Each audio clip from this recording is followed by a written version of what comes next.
Mukoba mutya basebo ne banyabo mwe bale mirimu mwe bale koyya mwe bale kutetenkanya ndozo nokolwale nsobola okubanga ngwa kunaba kyala kibanda obusoga ntuza ba kibanda bandi era bobanga oli eyo ngoli mukyala ngo kayeta kibanda kati ndese kibanda wa busoga nimbye be tolimbye abafani baifa abalungi libalamusa ku nti musibye mutya era nga mwasuze mutya. Amaina nairobozi mama amaina nairobozi ni kunze Red Butter kibanda mwene yibogere ekifo kibanda ni kibanda ereza mwana muwala akusala wano mumaiso otamukuba eziransa be tikuba notamwocha ndongo mwocha microphone mwochera ilala mwocha bata mbusoga nani akusingira kwa nani asinga kwemba omukubona okuko asinga kwemba ni Red Butter kibanda wakanamu atisobola Red Butter kibanda Red Butter watwerewa ekirowoze kikuba engome eno yetuli uyamba akagulawundi engome eno tikoba nti natwerewa ekirowozo already oyengo dikuba ndidyenga ndikuba nakoba nti kankyusemu kunti kuba nina abafanizi bangi eri yabanumirwa dire yaba yabanumirwa nidino kale bafanizi bange babaire bansaba nti bata tukubireyo okwekigoma koyo okujja mu mabala twatiyama mu kilabu twatiyama konze timufaayo kibanda ali munjira wajiba sokundye nabakuba kibanda so ulwachi baligeresa nempozi wa yembe style onkaire aba baliko bambo na yembe style onkaire kansoke kubebaza nti bana mwebale kubona nti nakubye style onkaire aye neche ire tusobola okizukusa kyaire era kyakola kale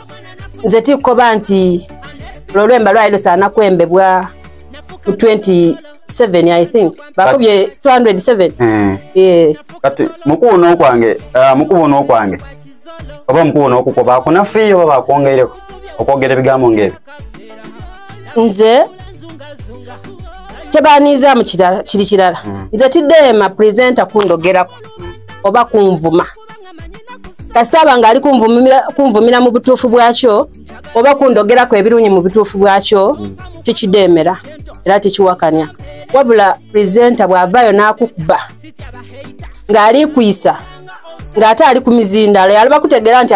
ali kuyisa mwembi ate oluvanga bakoba nti batasiriike kutiwe presenter obanga osobola okundisa kuti ali eyasobola okujja okunsasulira mbone anafuna ati amaani okuyidda kale nze tusobola koba nti babaire bali kukola kundisa oba kumpanika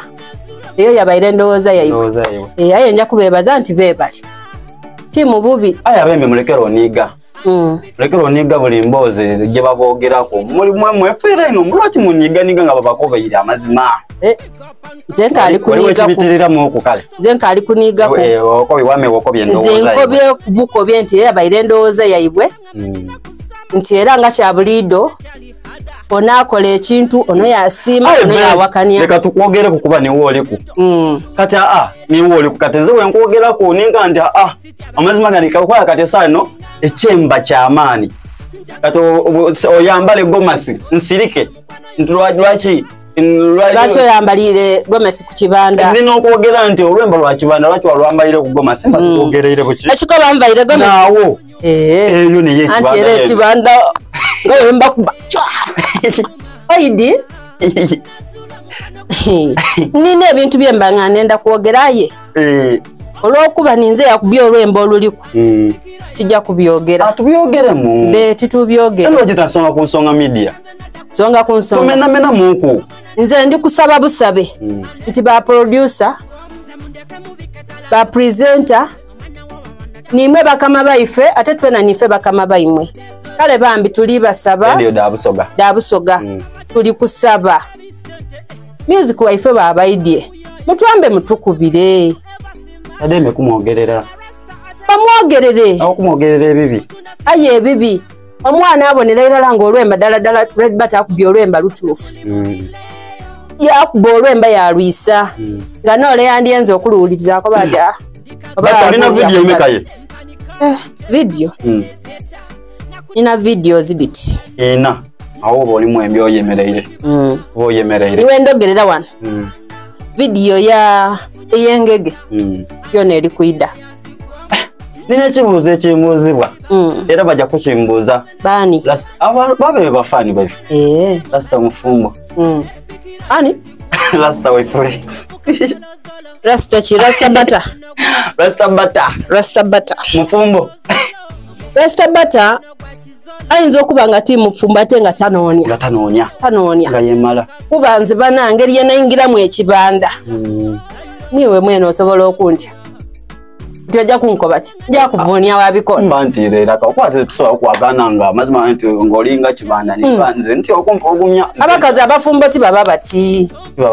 bino tatu tatutida abafumbo dabaifu abamalaku twasala lwera kati eri abajja ozimba emitima bazimbe ayenga atulaga byaki tetubibona bogera ni bataidi bona babikoleku obona obulumi bw'omuntu oba mbalage neno beyoka bina kutugireke ajono kibanda yavuka kwa soji balaga ola abantu basobola okwanga banumira music wo kale abagizi baifa abalungi abagizi ba Red Butter banani kunze Red Butter nateela kibanda Kataala Namukisa Mukomulangira tikobya nti ni Mukomulangira abula olwemba balweta mulangira naba ninze makanika buli kimu buli kidemya kwimwe abasaada mbakanika bwida bubi nkukanika waterera yaterera kale ndi basaba n'obwembeefu nti bana munonye ku Red Butter ku TikTok ba presenter abalungi bana nfukamire abe tofukamirira muntu ntafukamira iwe kitone ekyo kikoyimirira kale mbakobenti anti bakube endongo yo gwenkanya ambe mukube endongo bakolole ate Red Butter inene babu olina engege nina engege yona yambayire naba neno kibanda yakutuyana tabona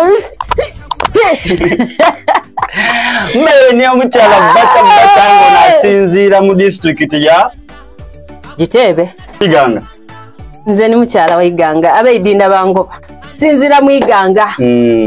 era wabonenda saloon yange eri awo Kaliro Road ndira inaawo okay kale noza tusobola okubanga atuwagira ku Red Butter mu following mwendo omuziki gwe ifo tujja kwongera okubanga tumubeyongeza ntitusiibula kubanga no Red gano maka mube wa ku channel ya Dr. Hussein Media nsonga ku nsonga tubende